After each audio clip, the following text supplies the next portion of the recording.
දෙනාටම තෙරුවන් සරණයි. DP Education අධ්‍යාපන වැඩසටහන් මාලාව හරහා අද දවසේ අපි බලාපොරොත්තු වෙන්නේ 3 වසර පාලි පාඩම් සඳහා අවධානය යොමු කරන්න. එතකොට 3 වසර පළවෙනි පාඩමේ ඉඳලා අද දවසේ අපි ඉගැන්වීම් කාර්යය සිදු කරනවා. අපේ පොඩි හාමුදුරන් වහන්සේලා, මෑණියන් වහන්සේලා, දරුවෝ හැමදෙනාම ඉගෙන ගන්නවා. එතකොට අද දවසේ අපි 3 වසර පළවෙනි පාඩමට තමයි අවධානය යොමු කරන්නේ. එතකොට පළවෙනි පාඩම අපි දන්නවා ඕනෑම භාෂාවක් ඉගෙන ගන්නකොට පළවෙනියටම අපිට ඉගෙන ගන්න සිද්ධ වෙන්නේ අකුරු. එතකොට පාලි භාෂාවෙත් අපි පළවෙනිට ඉගෙන ගන්නේ අකුරු. එතකොට මේ 3 වසර ශ්‍රේණියේ පළවෙනි පාඩමේ අක්ෂර මාලාව කියන කොටසටයි අද දවසේ අපි අවධානය යොමු කරන්නේ.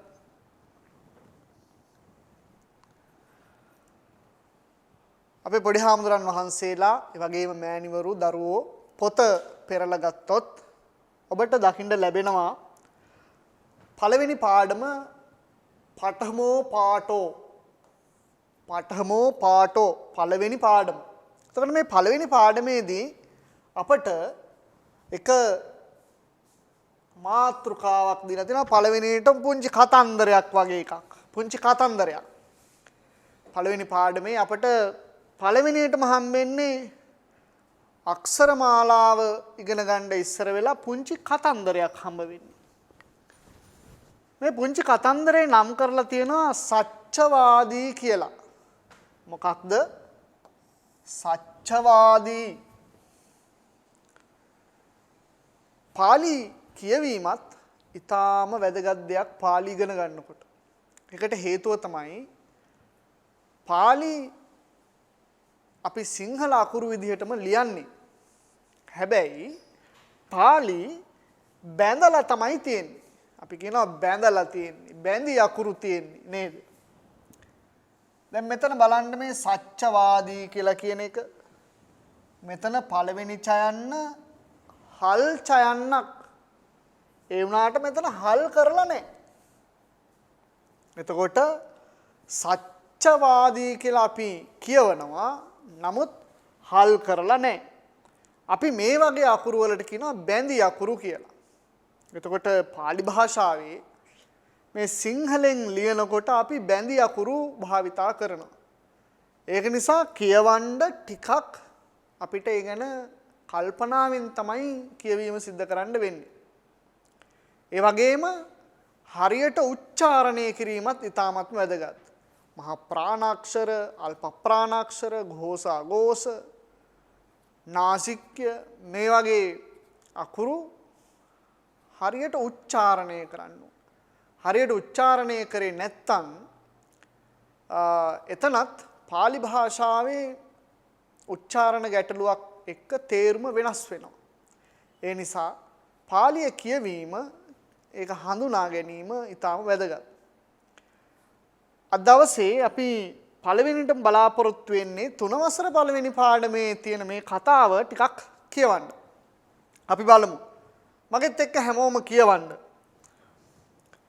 පුබ්බේ ලංකායන් පච්චන්තගාමෝ අහෝසි. පුබ්බේ ලංකායන් පච්චන්තගාමෝ අහෝසි. තස්මින් ගාමේ සච්චවාදී ඒකෝදාරකෝ විහාසි. මාතා පිතරෝ තස්ස තිස්සෝති නාමං අකංසු. තිස්සෝ කදාචි මුසා න භනි. තිස්සස්ස ගේහංගනේ නානා කුසුම ගච්ඡා අහෝ අහේසුං. තිස්සස්ස ගේහංගනේ නානා කුසුම ගච්ඡා අහේසුං. සෝදාරකෝ සහායකේහි දාරකේහි සද්දින් අත්තනෝ අංගනේ කන්දුක කීලං කීලි. තදා තිස්සේන දින්න කන්දුක පහාරේන ඒකෝ කුසුම ගච්ඡා භින්නෝ සායන් හේ තස්ස මාතා චින්න බින්න සාකං කුසුම ගච්ඡං දිස්වා දාසං පක්කෝ සාපෙත්වා රේ කේන අයං අපරාධෝ කතෝති පුච්චි භීතෝ සෝ දාසෝ අහං න ජානාමීති අවදි තිස්සස්ස මාතා තං න සද්දහි තස්මා දාසං තජ්ජෙත්වා පහරිතුං වායමි තස්මින් කනේ තිස්සෝ සම්පාපුනි සෝ තං දිස්වා මාතුයා සන්තිකං ගන්්වා ඒවමාහ අම්ම මාදාසං පහරි තං මේ වජ්ජං ඒසෝ මම කම්මෝ න දාසස්ස දෝසෝ තස්මා අහං දණ්ඩනීයෝ භවාමි තං සුත්වා මාතා අතීව පසන්නා තිස්සස්ස සීසං පරිමද්දිත්වා ඒකං චාගම්පි අදාසි. හොඳයි. දැන් ඔබ හැම දෙනාම මගෙත් එක්ක පාඩම කියෙව්වා. එතකොට ඔයාලට තේරෙනවා පාලි භාෂාව කියවනකොට කොයි විදිහටද කියවන්නේ, විශේෂයෙන් බැඳි අකුරු කොයි විදිහටද කියවන්නේ කියලා. හොඳයි. අපි මේ පුංචි කතන්දරේ අර්ථය ටිකක් බලමු. එතකොට සත්‍යවාදී කියලා කියන්නේ ඇත්ත කියන කෙනා. සත්‍යවාදී කියලා කියන්නේ ඇත්ත කියන කෙනා. සත්‍යවාදී ඇත්ත කියන්න. සිංහලේ වගේම මේ වාක්‍යවලත් මේ අවසානට තිතක් තියෙනවා. එතකොට අපි කොහේ හරි ඒ වගේ කතාවක් තියෙනකොට ඒ ගැන අවධානය යොමු කරන්න ඕන. මොකද තිත තියන්නේ අපි වාක්‍යයක අවසානයේදී. හොඳයි. පුබ්බේ ලංකායන් පච්චන්තගාමෝ අහෝසි. පුබ්බේ කියලා කියන්නේ පෙර. පුබ්බේ පෙර. ලංකායන් ලංකාවෙහි. පච්චන්තගාමෝ පිටිසර ගමක්. ටිකක් දුප්පත් කැලෑබද ගමක්. පිටිසර ගමක්. අහෝසි විය. පුබ්බේ ලංකායන් පච්චන්තගාමෝ අහෝසි. ඉස්සර ලංකාවේ කැලෑබද පිටිසර ගමක් විය තිබුණා. තස්මින් ගාමේ එම ගමේ. තස්මින් ගාමේ කියලා කියන්නේ ඒ ගමේ සච්චවාදී ඒකෝදාරකෝ. අපි ඉස්සෙල්ලත් කිව්වා සත්‍යවාදී කියලා කියන්නේ මොකක්ද කියලා. ඇත්ත කියන්නා වූ, සත්‍යවාදී වූ, සත්‍යවාදී ඒකෝදාරකෝ එක් දරුවෙක් විහාසි විසීය වාසය කළේය. තස්මින් ගාමේ සත්‍යවාදී ඒකෝදාරකෝ විහාසි. ඒ ගමේ ඇත්ත කියන එක දරුවෙක් වාසය කළා. පොඩි හාමුදුරුවරු බලන්න මේ පාලි භාෂාවේ තියෙන වචනයි සිංහල භාෂාවේ තියෙන වචනයි ගොඩක් සමානයි. ඒ නිසා අපට අර්ථය හොයාගන්න ටිකක් පහසුයි. නිසා අපි ඒ ගැනත් කල්පනා කරන්න ඕනේ. හොඳයි. ඊළඟට මාතා පිතරෝ තස්ස තිස්සෝති නාමං අකංසු. මාතා පිතරෝ මව්පියෝ අම්මයි තාත්තයි. මාතා අම්මා පිතරෝ පිතා මව්පියෝ තස්ස ඔහුට තිස්සෝ ඉති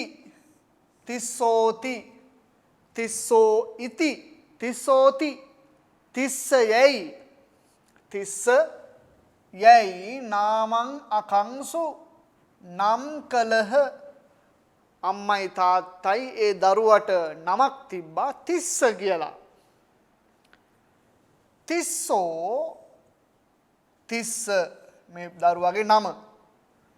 කදාචි කදාචි කිසිම දවසක කිසිදා කදාචි කිසිම දවසක මේ තිස්ස කිසිම දවසක මුසා මුසා කියලා කියන්නේ බොරු මුසාවන් බොරු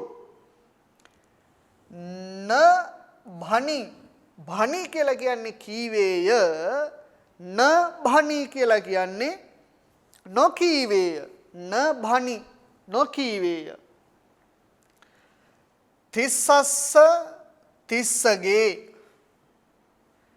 ගේහංගනේ ගේහ අංගන ගේහංගන ගෙදර මිදුල ගේහංගන කියලා කියන්නේ ගෙදර මිදුල ගේහංගනේ ගෙදර මිදුලේ ගෙමිදුලේ නානා කුසුම ගච්ඡා නානා කියලා කියන්නේ නොඑක් විවිධ කුසුම ගච්ඡා මල් පඳුරු මල් පැලෑටි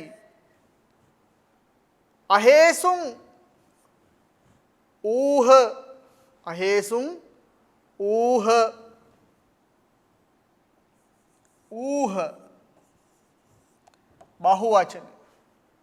එතකොට තිස්සගේ ගෙමිදුලේ නොයෙක් මල් පඳුරු තිබුණා කියලා තමයි මේ වාක්‍යයේ කියන්නේ. බලමු අපි ඊට පස්සේ මොකද වෙන්නේ කියලා. සෝදාරකෝ සහායකේහි දාරකේහි සද්දින් අත්තනෝ අංගනේ කන්දුක කීලං කීලි. සෝදාරකෝ ඒ දරුවා සෝදාරකෝ කියලා කියන්නේ ඒ දරුවා සහායකේහි දාරකේහි සද්දින් සද්දින් සමග සද්දින් කියලා කියන්නේ සමග කාගෙත් සමගද සහායකේහි දාරකේහි සහායක දරුවන් සමග. ඒ කියන්නේ යාළුවොත් එක්ක සහායකේහි දාරකේහි කියලා කියන්නේ යාළුවොත් එක්ක. අත්තනෝ අංගනේ අත්තනෝ කියලා කියන්නේ තමාගේ අත්තනෝ කියලා කියන්නේ තමන්ගේ අංගනේ මිදුලේ කන්දුක කීලං කන්දුකං කියන්නේ බෝලේ කන්දුකං කියලා කියන්නේ අපි දන්නවා අපේ පොඩි හාමුදුරු දන්නවා කන්දුක කියලා කියන්නේ බෝලය පන්දු ක්‍රීඩාව නේද? දැන් අපි නම් පොඩි කාලේ සෙල්ලම් කරනවනේ ක්‍රිකට් ගහනවා නේද? එල්ලේ ගහනවා. ඉතින් ඔය වගේ ක්‍රීඩා කරනවා පන්දු ක්‍රීඩා. මේ කට්ටියත් මේ පන්දු ක්‍රීඩාව කළා. කීලි ක්‍රීඩා කළේය සෙල්ලම් කළේය. තදා තිස්සේන දින්න කන්දුක පහාරේන තදා කියලා කිව්වේ ඒ දවසේ ඔය පන්දු ක්‍රීඩා කරපු දවසේ මොකද උනේ? තිස්සේන තිස්ස විසින් තිස්සේන කියලා කියන්නේ තිස්ස විසින් දින්න කන්දුක පහාරේන දින්න කියලා කියන්නේ දුන් දෙන ලද කන්දුක පහාරේන පන්දු පහරකින් සමහරක් වෙලාවට බැට් එකකින් ගහන්න ඇති බෝලෙට නේද? ගැහුවට පස්සේ මොකද උනේ? ඒකෝ කුසුම ගච්ඡා බින්නෝ කුසුම ගච්ඡා මල් පඳුරක් ඒකෝ එක් මල් පඳුරක් බින්නෝ බිඳුනි එක මල් පඳුරක් බිඳුනා. සමහරක් වෙලාවට ගහපු පාර පෝච්චියකටවත් වදින්න ඇති. ඉතින් පෝච්චිය බිමට වැටෙන්න ඇති මල් පඳුර බිඳෙන්න ඇති. ඉතින් කොහොම හරි දැන් මල් පඳුරක් ඔන්න බිඳුනා ගෙදර. හරි ලොකු ගැටලුවක් මල් පඳුරක් එහෙම බිඳුනහම. බලමු මොකද වෙන්නේ කියලා. සායන් හේ හවස සායන් හේ කියලා කියන්නේ හවස තස්ස මාතා තස්ස මාතා තස්ස කියලා කියන්නේ ඔහුගේ කියලා කිව්වේ කාගේද? අර තිස්සගේ. තිස්සගේ අම්මා මොකද කරේ?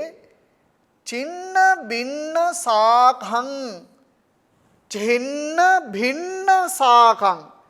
චින්න කියලා කියන්නේ සිඳුණු, භින්න කියලා කියන්නේ බිඳුණු, සාඛං කියලා කියන්නේ අතු. එතකොට සිඳුණු බිඳුණු අතු තියෙනවා, කැඩිලා බිඳිලා ගිය අතු. කුසුම ගච්ඡං මල් පඳුර. දිස්වා දැකලා, දිස්වා දැක. දාසං පක්ඛෝසා පෙත්වා. දාසං දාසයා, ගෙදර ඉන්න වැඩ කරන කෙනා. පක්ඛෝසා පෙත්වා කැඳවලා, අඬ ගහලා. කැඳවා පක්ඛෝසා පෙත්වා කියලා කියන්නේ කැඳවා අඬ ගහලා. එම්බල රේ. ඔන්න අපි ටිකක් සැරින් වගේ පාලියෙන් කතා කරනවා නම් රේ කියලා ආමන්ත්‍රණය කරන්නේ. එම්බල රේ. කේන අයං අපරාධෝ කතෝති පුච්චි. කේන කවරෙකු විසින්. කවුද? කේන අයං අපරාධෝ මේ අපරාධය. කතෝති පුච්චි කලේ දැයි. කතෝ ඉති පුච්චි කලේ දැයි විමසුවාය. කවුද මේ අපරාධය කළේ? අම්මා. අම්මට හරි දුකයි. ලස්සන මල් පඳුරක් කැඩිලා බිඳිලා ගිහිල්ලා මල් අතුයි ඔක්කොම මල් පඳුරත් බිඳිලා. කවුද මේ අපරාධ කරේ කියලා අම්මා 16 ගෙන් ඇහුවා. බලමු මොකද වෙන්නේ කියලා. භීතෝසෝ දාසෝ අහං න ජානාමීති අවදි. සෝදාසෝ සෝදාසෝ ඒ දාසයා. සෝදාසෝ කියලා කියන්නේ ඒ දාසයා. භීතෝ බියටපත් වූ ඒ දාසයා. බියටපත් වූ ඒ දාසයා. අහං මම න ජානාමීති නොදන්නෙමි. දන්නේ නෑ. අනේ මම දන්නේ නෑ කියලා කිව්වා. අවදි අවදි කීවේය. බියටපත් වුණු මේ දාසයා කියනවා මම දන්නේ නෑ කියලා. තිස්සස්ස මාතා තං න සද්දහි. තිස්සස්ස මාතා තිස්සගේ අම්මා. තිස්සස්ස මාතා කියලා කියන්නේ තිස්සගේ අම්මා. තං එය න සද්දහි. සද්දහි කියන්නේ විශ්වාස කළා. න සද්දහි කියන්නේ විශ්වාස කළේ නෑ. විශ්වාස නොකලාය. තිස්සගේ අම්මා ඔය 16ගේ කතාව විශ්වාස කරේ නෑ. 16 කිව්වා මන් දන්නේ නෑ කියලා. අම්මා මොකද කරේ? තස්මා ඒ හින්දා එහෙයින් තස්මා අර 16 කතාව විශ්වාස කරේ නෑ. ඒ නිසා මොකද කරේ අම්මා? එහෙයින් දාසං තජ්ජෙත්වා. දාසං තජ්ජෙත්වා 16ට තර්ජනය කරලා. තර්ජනය කොට පහරිතුම් වායමි. පහර දෙන්න උත්සාහ කළා. වෑයම් කළා. පහරිතුම් පහර දෙන්න වායමි වෑයම් කළා. දැන් අම්මා 16ට ගහන්න යන්නේ, නෙලන්න යන්නේ. මල් පඳුර බිඳලා ඉවරලා කියන්නෙත් නෑ කියලා. බලමු මොකද වෙන්නේ කියලා. තස්මින් කනේ තිස්සෝ සම්පාපුනි. තස්මින් කනේ කනේ ක්ෂණයෙහිම වෙලාවෙම. තස්මින් කනේ ඒ වෙලාවෙම එකෙනෙහිම තිස්සෝ සම්පාපුනි. තිස්ස පැමිණියා. තිස්සෝ සම්පාපුනි තිස්ස පැමිණියේය. සෝතං දිස්වා මාතුයා සන්තිකං ගන්්වා ඒවමාහ. මොකද වුණේ? තිස්ස සෝ කියලා කිව්වේ ඔහු. ඒ කියන්නේ තිස්ස. තං දිස්වා එය දැක. තිස්ස දැක්කා අම්මා 16ට තලන්ට දැන් යන්නේ කියලා තිස්ස දැක්කා. ඒක දැකලා මාතුයා සන්තිකං ගන්්වා මව සමීපයට ගොස්. මාතුයා සන්තිකං ගන්්වා අම්මා ළඟට ගිහිල්ලා ඒව මාහ ඒවං ආහ ඒවං මෙසේ ආහ කීවේය. ඒව මාහ මෙසේ කීවේය. අම්ම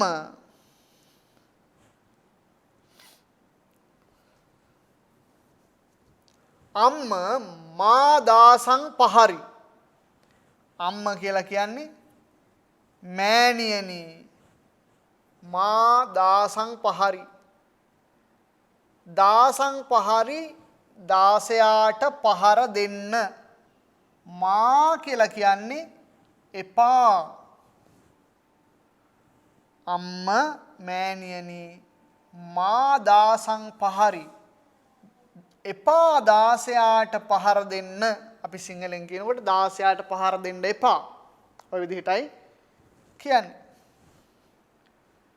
තං මේ වජ්ජං තිස්ස කියනවා. ඒක ඇවිල්ලා 16ගේ වැරද්දක් නෙමෙයි. තං මෙය මේ මාගේ වජ්ජං වැරද්දකි.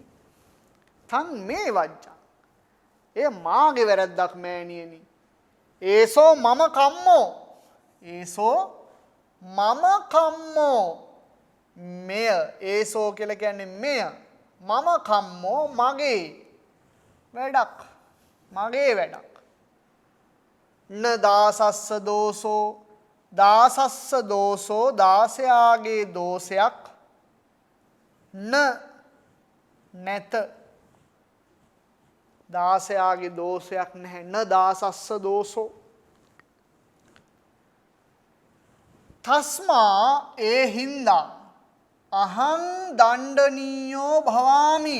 ඒ හින්දා අහං දණ්ඩනීයෝ භවාමි. මම දඬුවම ලැබිය යුත්තා වෙමි. තස්මා ඒ හින්දා අහං මම දණ්ඩනීයෝ දඬුවම් ලැබිය යුත්තා භවාමි වෙමි. තං සුත්වා මාතා අතීව පසන්නා. තං සුත්වා. තං කියලා කියන්නේ එය ඒක. මොකද්ද?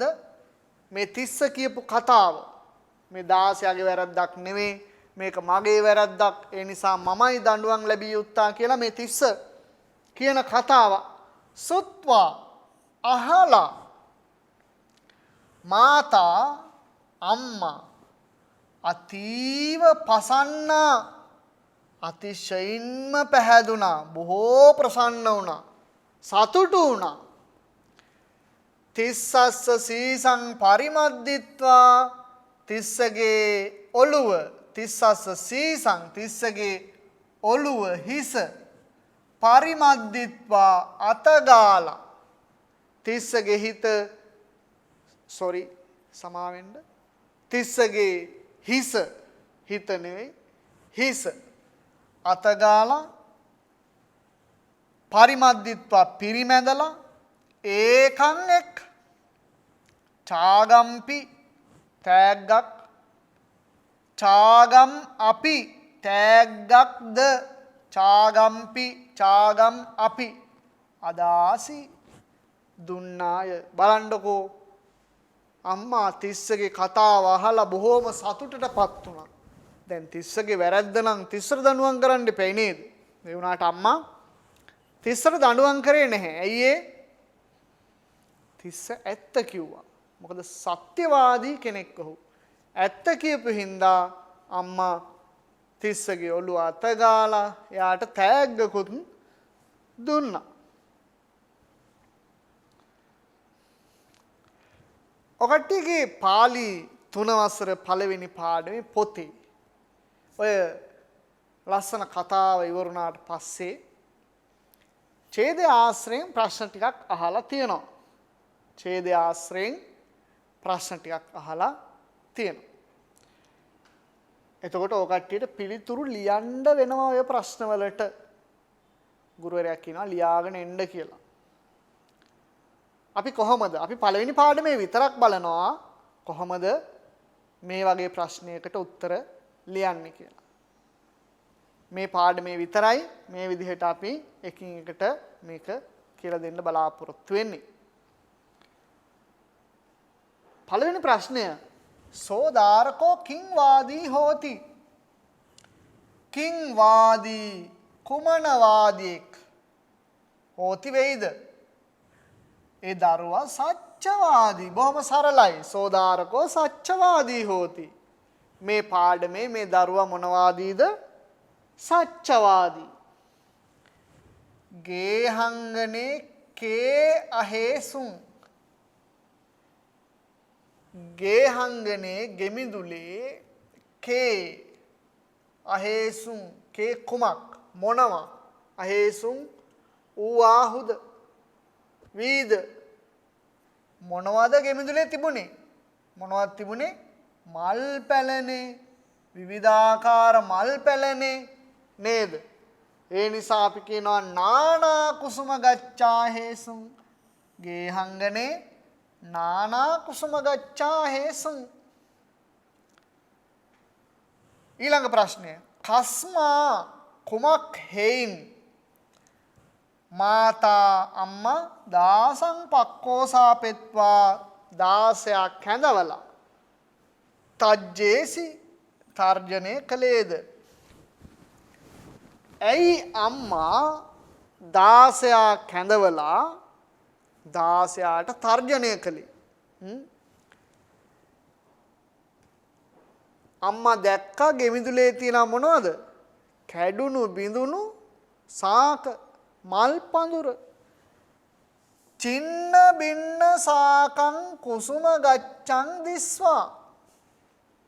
අම්මා ඇයි 16ට තර්ජනය කළේ? චින්න බින්න සාකං සිඳුණු මිදුණු අතු කුසුම ගච්ඡං මල් පඳුර දිස්සා දැකලා. දාසං පක්කෝසාපෙත්වා තජ්ජේසි. එතකොට ප්‍රශ්නේ කොටසක් අපිට මේ උත්තරයටත් ගන්න පුළුවන්.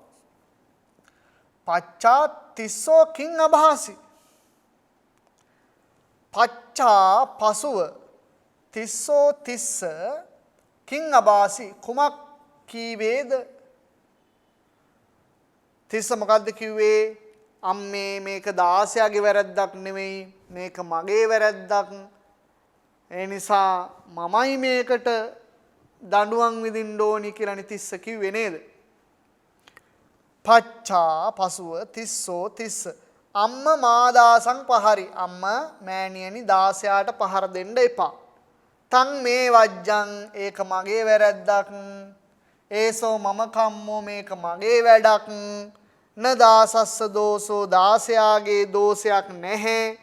අහං දණ්ඩනීයෝ භවාමීති මම දඬුවම් විඳින්න ඕනේ කියලා තමයි තිස්ස කියන්නේ.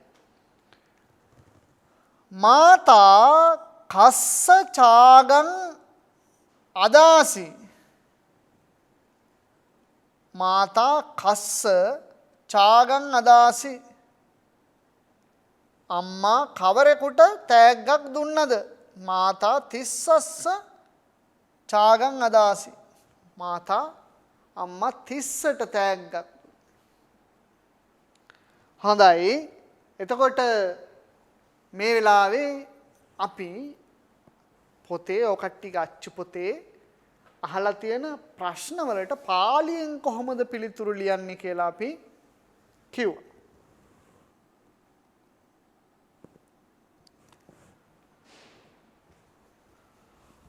අද අපේ පාඩමේ මාතෘකාව වර්ණමාලා. මාතෘකාවට එන්න ඉස්සර වෙලා අපිට අපේ පෙළ පොතේ තියෙන කතන්දරේ පෙළ පොතේ තියෙන කතාව කියවන්න සිද්ධ වුණ නිසා ටිකක් වෙලා ගියා.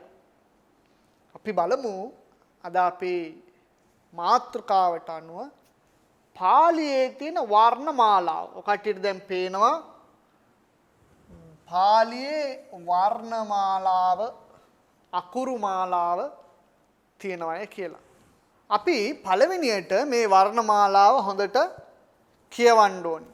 මගෙත් එක්කම හැමෝම කියුම් බලන්න වර්ණමාලාව පාලි අකුරු ආ इ ऊ ए ओ ख ख ग घ ङ च छ ज झ ञ ट ठ ड ढ न त थ द ध न प फ ब भ म या र ल व सा हा ल අං. හොඳයි. දැන් හැමෝම මගෙත් එක්ක පාලි භාෂාවේ අකුරු ටික කියුවා. අපි ආපහු බලමු ටිකක් වේගෙන් මේ අකුරු ටික මගෙත් එක්ක කියවන්න හැමෝම උත්සාහ කරමු. සිංහල අකුරෙන් තියෙන හින්දා අපිට එච්චර අමාරු නෑ මේ වැඩේ. අ इ उ ए ओ කකහ ගඝ ङ චචහ ජජහ ඤ තතහ දඩහ න තතහ දධ න පපහ බභ ම යරලව සහල අං. හැමෝටම පුළුවන් වෙන්න ඕනි අක්ෂර මාලාව කටපාඩමින් එක හුස්මට කියන්න. මෙන්න මේ වගේ. අ इ उ ए ओ කක ගග ङ චච ජජ ඤ තට දඩ න තත දද න පප බබ ම යරලව සහල අං. ආපහු තව එක වතාවක්. අ इ उ ए ओ කකහ ගග ङ චචහ ජජ ඤ තතහ දඩ න තතහ දධ න පපහ බභ ම යරලව සහල අං. හොඳයි. ඔය විදිහට හැමෝටම පාලි අක්ෂර මාලාව වර්ණමාලාව පුළුවන් වෙන්න ඕනේ.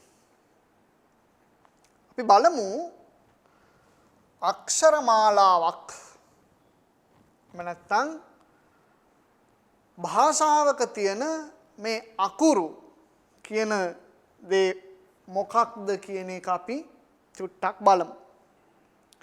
දැන් අපි ඉස්සෙල්ලා පාලි භාෂාවේ අකුරු ටික කියවුවා. අපේ පොඩි හාමුදුරුවෝ හොඳට අ යි ඒ ඕ කග්ගං චජ්ජන තඩන්න තදන්න පම්ම යරලව සහල අං කියලා අකුරු මාලාව කියවුවා. එතකොට අක්ෂර කියලා කියන්නේ භාෂාවක සංකේත සමූහයට ලියන්න පාවිච්චි කරන සංකේතවලට අපි කියනවා අක්ෂර කියලා. භාෂාවේ ලියන්න පාවිච්චි කරන සංකේතවලට අපි කියනවා අක්ෂර කියලා. දැන් මිනිස්සු එකපාරම මේ අක්ෂර මාලාවක් කියලා එකක් හදාගත්තේ නෑනේ නේද? ටිකෙන් ටික අකුරු මේ සංකේත හදාගත්තේ. මිනිස්සු බොහෝම හිමිහිට ක්‍රමක්‍රමයෙන් තමයි කතා කරන ශබ්දවලට සංකේත හදාගත්තේ. දැන් අපේ කටෙන් පිට වෙනවා ශබ්දයක්. එක එක විදිහේ ශබ්ද පිට වෙනවා. දැන් මිනිස්සුන්ගේ කටෙන් ඒ විදිහට ටිකක් විවිධාකාරව කට හරවලා ඉවර වෙලා සංකේත එහෙම නැත්නම් ශබ්ද සංකේත අපට පිට කරන්න පුළුවන් වුණාට දැන් සතෙක් එහෙම ගත්තොත් එහෙම දැන් කපුටා කෑ ගහන්නේ එකම කාක් කාක් කියලා නේද? දැන් වෙනත් සතෙක් ගත්තොත් ඒත් එහෙම එක විදිහකට කෑ ගහන්නේ. බල්ලෙක් ගත්තොත් එහෙම බව් බව් කියනවා නේද? එතකොට ඒ වගේ එක එක සත්තු එක එක විදිහට තමයි ශබ්දේ පිට කරන්නේ. මිනිස්සයා කියන කෙනා තමන්ගේ කටෙන් ශබ්දේ පිට කරන විදිහත් ටිකක් වෙනස්. එතකොට මේ ශබ්දය පිට කරන විදිහ අනුව කියලා පිට කරොත් එහෙම ඒක අපි සිංහලෙන් නම් මේ විදිහට පිට කරනවා. කියලා શબ્දයක් පිට කරොත් මේ විදිහටයි ඒක සිංහලෙන් සංකේතයක් විදිහට ලියලා දක්වන්නේ කියලා ඒ කාලේ ඉඳලා මිනිස්සු හදාගෙන තිනවා. දැන් මුල් කාලේ සිංහලේ අයන්න ඔය විදිහට නෑ. එතකොට ඊ කිව්වොත් එහෙම ඒක ඔය විදිහට අපි ලියනවා කියලා අපි හදාගෙන තියෙනවා. එතකොට ක එහෙම නැත්නම් ක් එහෙම නැත්නම් එතකොට කියලා කිව්වොත් මේ විදිහේ සංකේතයක් තමයි කියලා අපි හදාගෙන තිනවා සිංහල භාෂාවේ. එතකොට භාෂා කියලා ගත්තහම මේ ලෝකේ ගොඩාක් තියෙනවා. සිංහල, පාලි, සංස්කෘත, අපි ඉගෙන ගන්නේ වගේ ඉංග්‍රීසි නේද? එතකොට අපි තව මොනවද දන්න භාෂා? චීන, ජපන්, කොරියන් ඒ වගේ භාෂාවලුත් තියෙනවා. ලංකාවේ දෙමළ ඒත් භාෂාවක් නේද? එතකොට ඒ භාෂා ලියන සංකේත වෙනයි. දැන් අයන්න සිංහලෙන් මෙහෙම ලිව්වට සංස්කෘත භාෂාවෙන් අයන්න ලියන්නේ මෙහෙම. සංස්කෘත භාෂාවෙන් අයන්න ලියන්නේ මේ ආකාරයට. එතකොට ඔය අයන්නම කියලා ඉංග්‍රීසියෙන් ලිව්වොත් එහෙම ඒක වෙනස්. නේද?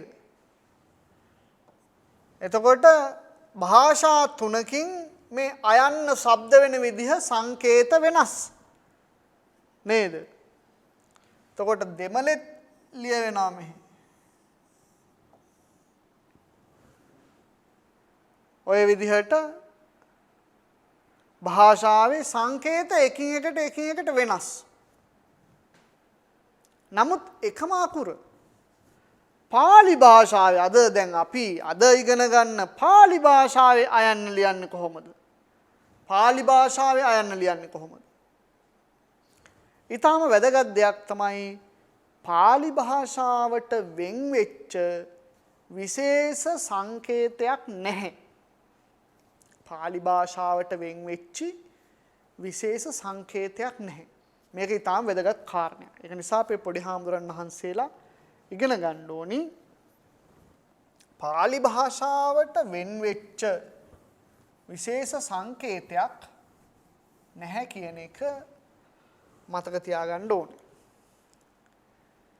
එතකොට අද අපි පාලි ඉගෙන ගන්නේ සිංහල භාෂාවේ අකුරු පාවිච්චි කරලා. දැන් මාතා කියලා අපි ලියන්නේ මෙහෙම. දැන් මේක සංස්කෘත භාෂාවෙන් පාලිය ලිව්වොත් එහෙම මාතා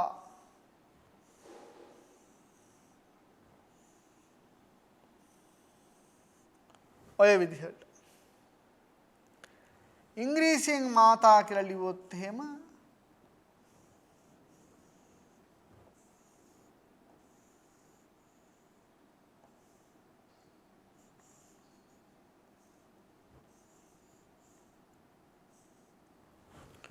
ඕම් ඔහොමයි ලියන්නේ. එතකොට පාලියට අනන්‍ය වෙච්ච වෙන් වෙච්ච පාලි කියන භාෂාවට වෙන්නුණු අක්ෂර මාලාවක් ඇත්තේ නැහැ. ඒක පාලි භාෂාවේ තියෙන සුවිශේෂීතාවය. එතකොට ඒක අපි මතක තියාගන්න ඕනේ. හොඳයි. එතකොට අපි දැන් ඉගෙන ගත්තා යම්කිසි භාෂාවක් ලියන්න එහෙම නැත්නම් භාෂාවක උච්චාරණය වන ශබ්දය සංකේතයක් විදිහට දක්වන්නේ අකුරු වලින්. අපි ඒවට කියන අකුරු වලට තවත් නමක් විදිහට ඕනනම් පාවිච්චි කරන්න පුළුවන් ශබ්ද සංකේත කියලා. අකුරු වලට අපිට කියන්න පුළුවන් ශබ්ද සංකේත කියලා. ශබ්ද වලට යම්කිසි සංකේතයක් ලබා දීලා තියෙනවා. ඒ නිසා භාෂාවක් ලියන්න යොදා ගන්න සංකේත සමූහයට තමයි අපි අකුරු කියලා කියන්නේ, අක්ෂර කියලා කියන්නේ. හොඳයි. එතකොට පාලි භාෂාවේ ඔය සංකේත කොච්චරක් තියෙනවද? පාලි භාෂාවේ ඔය සංකේත කොච්චරක් තියෙනවද? 41ක් තියෙනවා. පාලි භාෂාවේ ශබ්ද සංකේත කොච්චරක් තියෙනවද? 41ක් තියෙනවා. ඒක හඳුන්වලා තියෙන්නේ බාලාවතාර කියන පොතේ. එහෙම 41ක් තියෙනවය කියලා තියෙන්නේ අක්ඛරාපාදයෝ ඒක චත්තාලීසං කියලායි. අක්ඛරාපාදයෝ ඒක චත්තාලීසං අක්ෂර 41ක්. එතකොට ඔය අකුරු 41 ප්‍රධාන වශයෙන් කොටස් දෙකකට බෙදෙනවා. සාමාන්‍යයෙන් ඕනෑම භාෂාවක අකුරු ප්‍රධාන වශයෙන් කොටස් දෙකකට බෙදෙනවා නේද? අපි දන්නවා එක කොටසක් අපි කියනවා ස්වර කියලා. අනෙක් කොටසට අපි කියනවා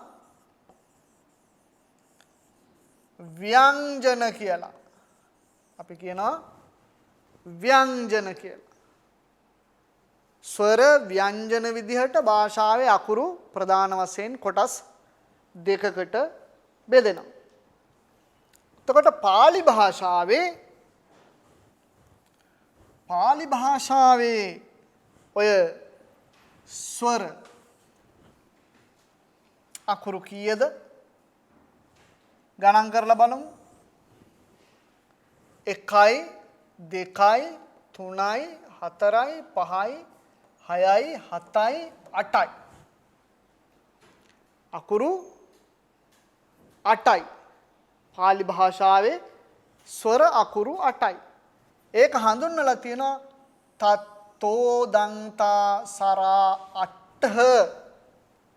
තත්තෝ දන්තා සරා අට්ඨ. තත්ත එහි ඕ අන්තා ඔයන්න අන්ත කොට ඇති, ඔයන්න අවසාන කොට ඇති, අට්ඨා අට, අට්ඨ අට, සරා ස්වරයෝය. එහි ඔයන්න අවසාන කොට ඇති අකුරු අට ස්වරයෝය ස්වර. ඔයන්න අවසාන කොට ඇති අකුරු අට කියලා කියපුවාම අකුරු 8ක් මේකට වැටෙනවා. ආ ඊ ඌ ඒ ඕ. ආ ඊ ඌ ඒ ඕ. හොඳයි. එතකොට ඒ ස්වර අකුරු 8 ඔය කියාපු ස්වර අකුරු 8 තවත් මූලික වශයෙන් කොටස් දෙකකට බෙදෙනවා. අපි සාමාන්‍යයෙන් සිංහල භාෂාවෙත් ඉගෙනගෙන තියෙනවා. 3 වසරට එනකොට පොඩි හාමුදුරුවෝ කොහොමත් මේ පිළිබඳව ඉගෙනගෙන තියෙන්නේ. ඒක නිසා අපි චුට්ටක් ඉක්මනට මේ ටික කියාගෙන යමු. ස්වර මූලික වශයෙන් කොටස් දෙකකට බෙදෙනවා. රස්ව ස්වර සහ දීර්ඝ ස්වර කියලා. රස්ව කියලා කියන්නේ ඇදෙන්නේ නැතිව කියවෙන ඒවා. අපි මේවට සිංහල භාෂාවේ කියන කෙටි අකුරු. එහෙම නැත්නම් ලඝු අකුරු නේද? එක ස්වරයයි ඔහොම. එක ස්වරයයි ඔහොම. හැබැයි දීර්ඝ කියලා කියන්නේ ස්වර දෙකයි. එතකොට ස්වර දෙකකට වැඩි නම් අපි මෙහෙමත් ලකුණු කරනවා. ස්වර දෙකකට වැඩියෙන් ඇදෙන තැන් තියෙනවා. හැබැයි ඒවට අකුරු නැහැ. දැන් සංස්කෘත භාෂාවේ එහෙමනම් ප්ලුත කියලා කියන්නේ ස්වර දෙකකට වැඩියෙන් ඇදෙන ඒවා. නේද? බොහොම ලස්සනට සංස්කෘත භාෂාවේ තියෙනවා. දැන් ව්‍යංජන අකුරු වල දැන් මේක ව්‍යංජන අකුරක්. මේක අපි උච්චාරණය කරන්නේ කොහොමද? අල් කයන්න උක්. උච්චාරණය කරන්නේ කොහොමද? උක්. හැබැයි මේක ක උක් කියනකට වඩා ක කියලා කියනකොට ටිකක් ඒකේ මාත්‍රාව දිගයි. හැබැයි මේකේ මාත්‍රාව තව ටිකක් මෙහෙම දිගෑරෙනවා කා කියලා කියනකොට. ඊට වැඩි මාත්‍රාවක් නැහැ නේද? හරියටම අඳුරා ගන්න ඕන නම් ඔය මාත්‍රා විදිය උච්චාරණය කරන ක්‍රමය සංස්කෘතේ නම් කියලා තියෙන චාසස්ත්වේකාන් වදේන් මාත්‍රං ද්විමාත්‍රං වායසෝ වදේත් ත්‍රිමාත්‍රං තුස්සිකහි බ්‍රූයාං නකුලස්චාර්ද මාත්‍රකම් කියලා එහෙම කියලා තියෙනවා. අර්ධ මාත්‍රාවක් හඬන්නේ උක් කියලා. මුගටියාගේ සද්ද වගේලු. එක මාත්‍රාවක් හඬන්නේ. එක මාත්‍රාවක් හඬන්නේ චාසස්තු තලකිරිලි පක්ෂියා. මාත්‍රා දෙකක් අඬන්නේ කොහා. අර අවුරුදු කාලෙට කෑ ගහන්නේ නොකොහා. ඉතින් ඔය විදිහට අපිට තව ටිකක් පැහැදිලි කරගන්න පුළුවන් කොහොමද මේ මාත්‍රා කියලා. ස්වර කොටස් දෙකකට බෙදෙනවා. රස්ව ස්වර, දීර්ඝ ස්වර. රස්ව කියලා කියන්නේ ලඝු මාත්‍ර. ලහු මත්තා. ලහු මත්තා කියලා කියන්නේ ලඝු මාත්‍ර. තයෝ තුන. තයෝ කියලා කියන්නේ තුන. මොනවද? අකුරු තුන. රස්සා රස්ව කියලා කියනවා. අඤ්ඤේ දීඝා අනෙක් ඒවා දීර්ඝ. අඤ්ඤේ දීඝා කියලා කියපුවාම අනික් අකුරු කීයද? 8න් 3ක් ගියපුවාම කීයද? 5ක් ඉතුරු වෙනවනේ නේද? එතකොට ඒ අකුරු 5 දීර්ඝ විදිහට සලකනවා. අඤ්ඤේ දීඝා අනෙක් ඒවා දීර්ඝ.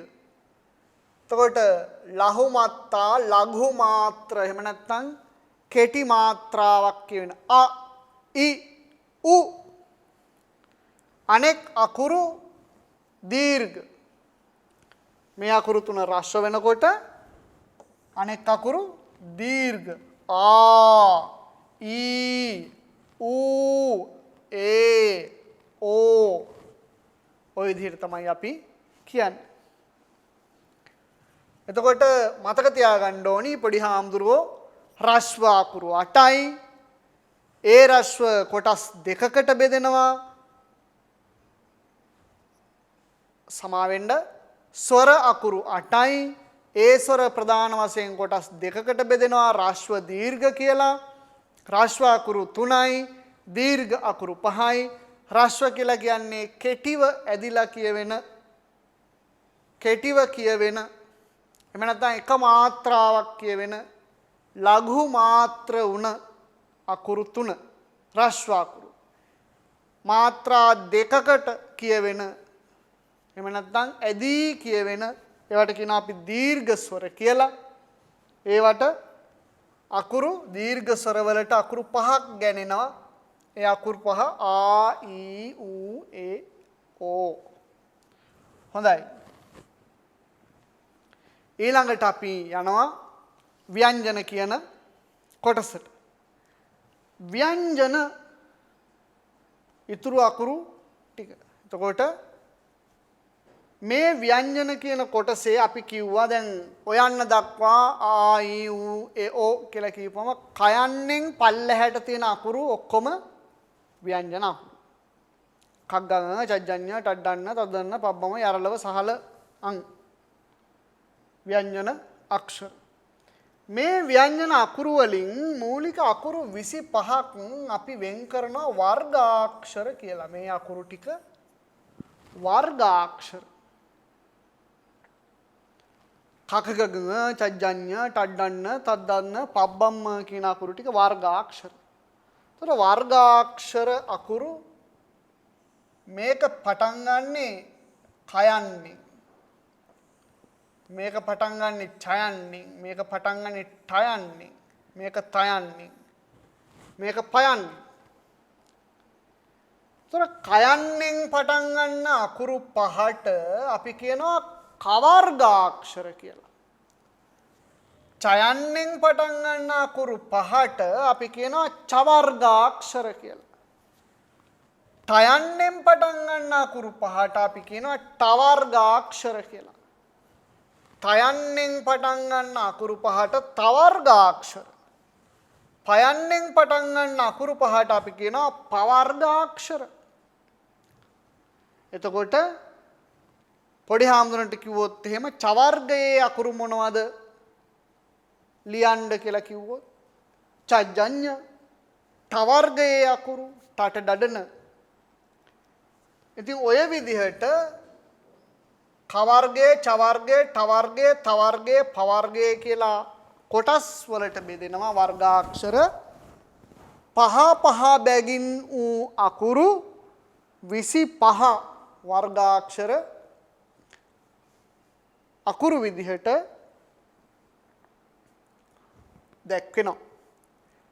හොඳයි ඒක එච්චර අමාරු නෑ මතක තියාගන්න. පොඩි ආනුට හරි ලේසි. එතකොට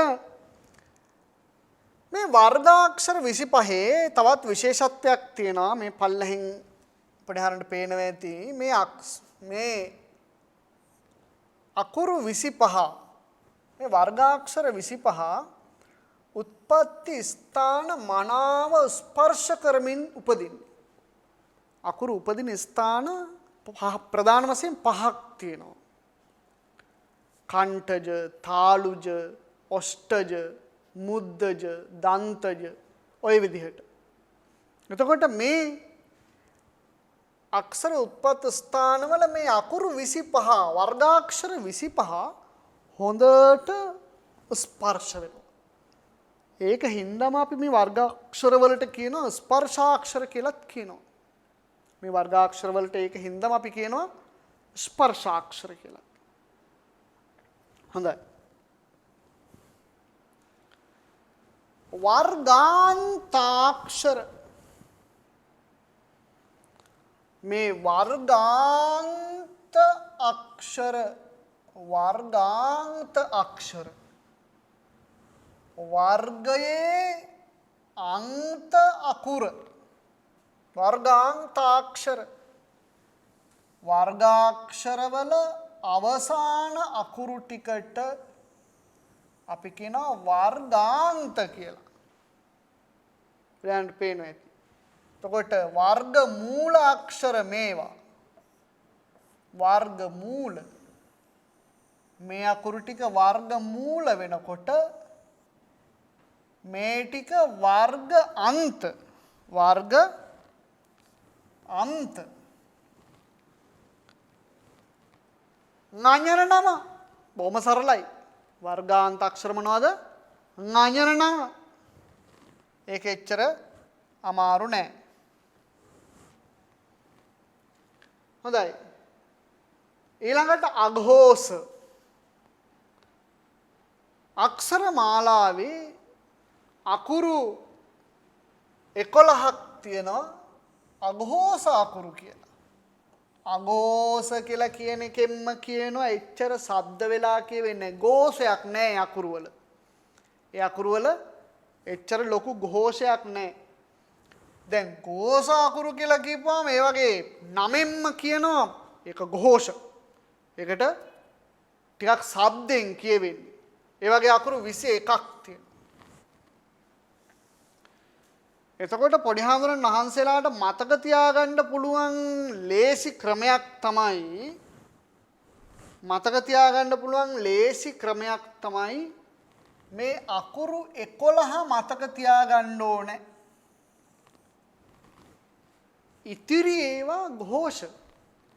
බලන්න අഘോഷ අකුරු 11 මතක තියාගත්තොත් ඉතිරි අකුරු 21ම ഘോഷ.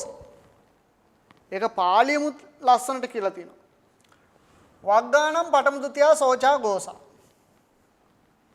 වර්ගයන්ගේ පළවෙනි දෙවෙනි අකුරු සහ සයන්න.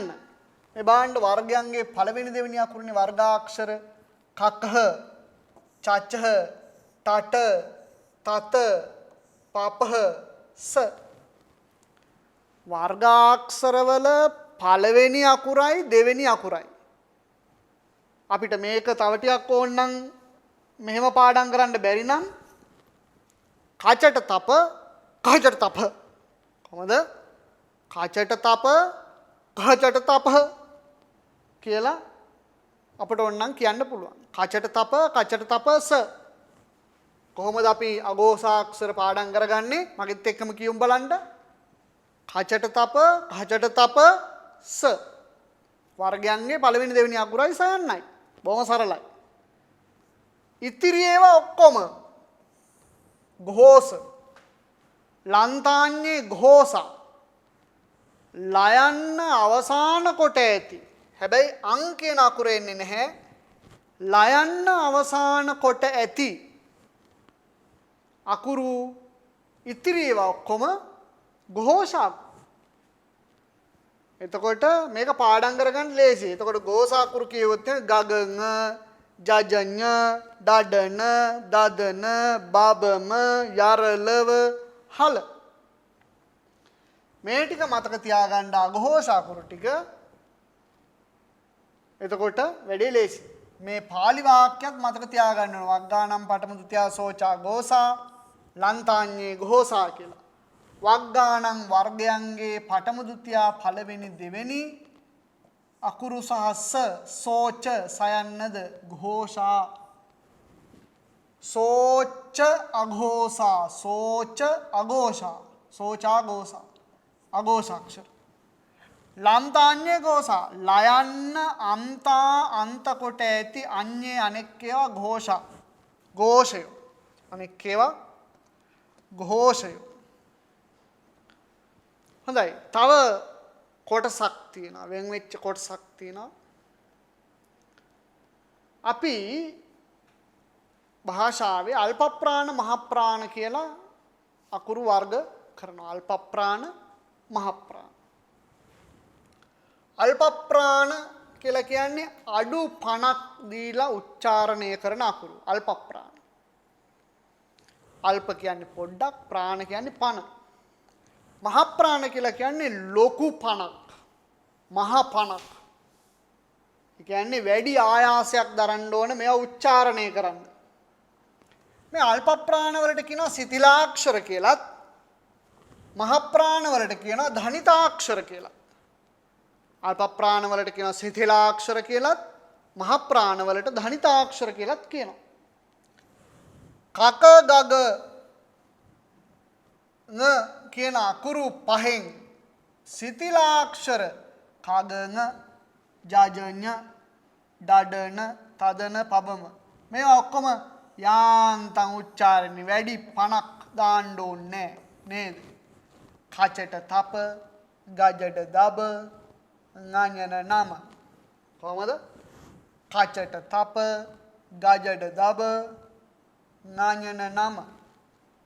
හැබැයි ධනිතාක්ෂර වලට චුට්ටක් වැඩි පණක් දාන්න ඕනේ. එහෙම නැත්නම් උච්චාරණය කරාට වැඩක් නැහැ. කචට තප, කචට තප. කොහමද? ක ච ඨ ත ප. එතකොට ඝ ఝ ඩ ධ භ. ක ඡ ඨ ත භ ඝ ఝ ઢ ධ භ. එතකොට ඒකට ටිකක් වැඩිපුර පණක් දෙන්න ඕනේ. මහ ප්‍රාණාක්ෂර. ඒක හරියට කියවුන් නැත්නම් පාලි භාෂාවේ අහගෙන ඉඳලා තේරුම් ගන්න උත්සාහ කරනවා නම් ඒගේ අර්ථ වෙනස් වෙනවා. ලියනකොටත් හරි වැරදියට ලිව්වොත් එහෙම අල්ප ප්‍රාණ මහ ප්‍රාණ තේරුම් වෙනස් වෙනවා. ඒ නිසා සිතිලාක්ෂර සහ දනිතාක්ෂර මතක තියාගන්න ඕන. අපි ආපහු එකපාරක් කියවමු උච්චාරණය පුරුදු වෙන්න. කචට තප, ගජට දබ, ඥාන නම. කච ඨ ත ෆ ග ජ ඩ ද භ. එතකොට මේ විදිහට ඒක උච්චාරණය කරන්න ඕන.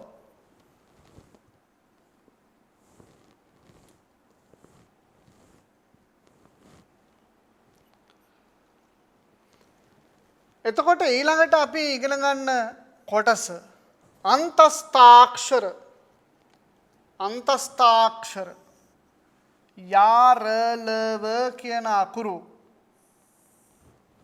යාරලව කියන අකුරු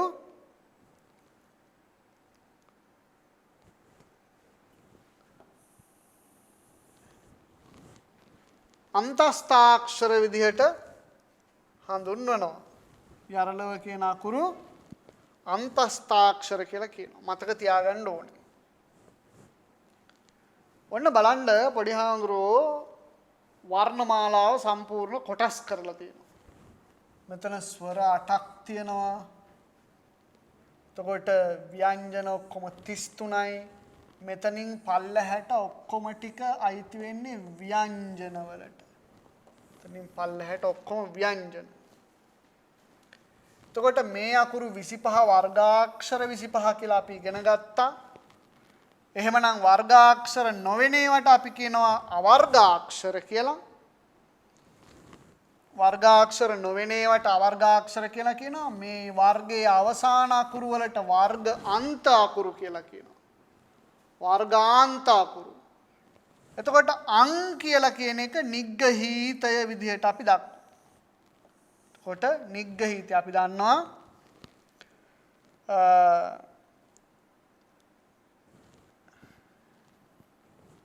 නිග්ගහීතය අපි ලියන්නේ මෙහෙම. අං මේක විතරයි නිග්ගහීතය. අං කියලා උච්චාරණය කරාට මේ බිඳුව විතරයි නිග්ගහීතය. අපට ඕනනම් මේක කං කියලා ලියන්නත් පුළුවන් නේද? කං කියලා ලියන්නත් පුළුවන්. චං කියලා ලියන්නත් පුළුවන්. ඔය විදිහට ඕනි අකුරක් දාලා ලියන්න පුළුවන්. මේක තමයි නිග්ගහීතය. මේ අකුරු කොටස් ටික වර්ග ටික හොඳට මතක තියාගන්න ඕනේ. පොඩි හාමුදුරන් වහන්සේලාට තියෙන පොඩි අභ්‍යාසයක්. පොඩි අභ්‍යාසයක් තියෙනවා. පහත් සඳහන් වචනවල ഘോഷාක්ෂර වෙන් කරන්නලු. වචන පහක් තියෙනවා. මේ වචන පහේ ഘോഷාක්ෂර වෙන් කරන්න ඕන.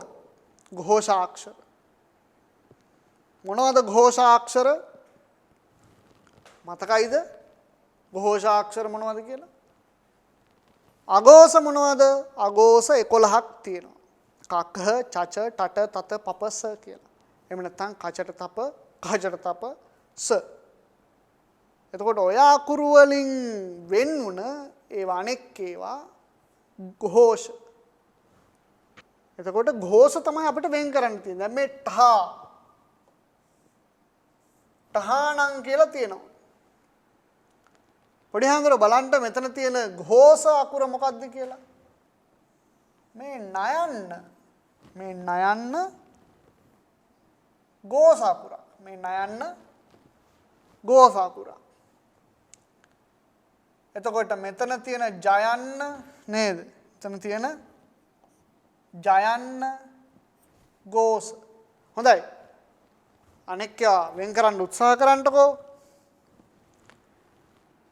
පාසඳාන් වචනවල අඝෝෂාක්ෂර වෙන් කරලා ලියන්න.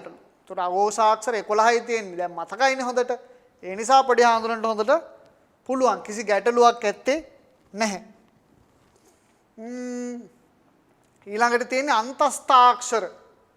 අන්තස්ථාක්ෂර කියලා කියන්නේ යරලව කියලා අපි කිව්වා නේද? එතකොට මේ වචනවල තියෙන අන්තස්ථාක්ෂර මොනවද කියලා වෙන් කරන්න පුළුවනි.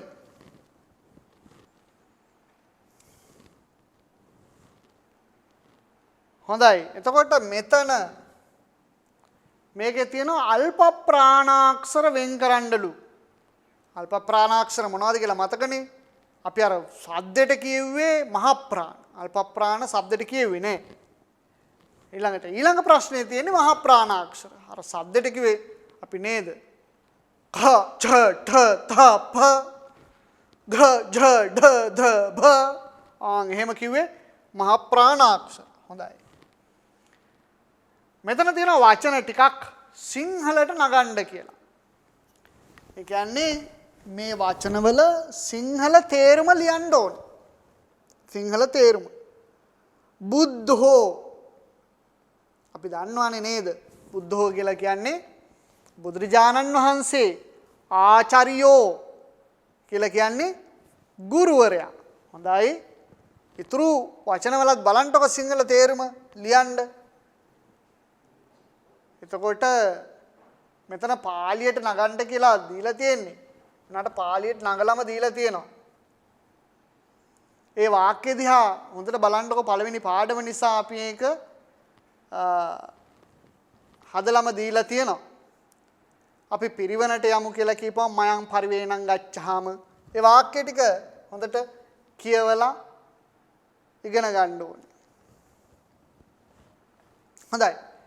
අද දවසේ අපි බලාපොරොත්තු වුණේ ඩීප් এডুকেෂන් පාඩම් මාලාවේ 3 වසර පන්තියට අදාළව මූලික වශයෙන් අක්ෂර මාලාව පිළිබඳව පැහැදිලි කිරීම සඳහා. හොඳයි. එහෙනම් අපි හිතනවා හැමෝම අක්ෂර මාලාවේ මූලික කොටස් ටික අක්ෂර මාලාව හොඳට ඉගෙන ගන්නට ඇති කියලා.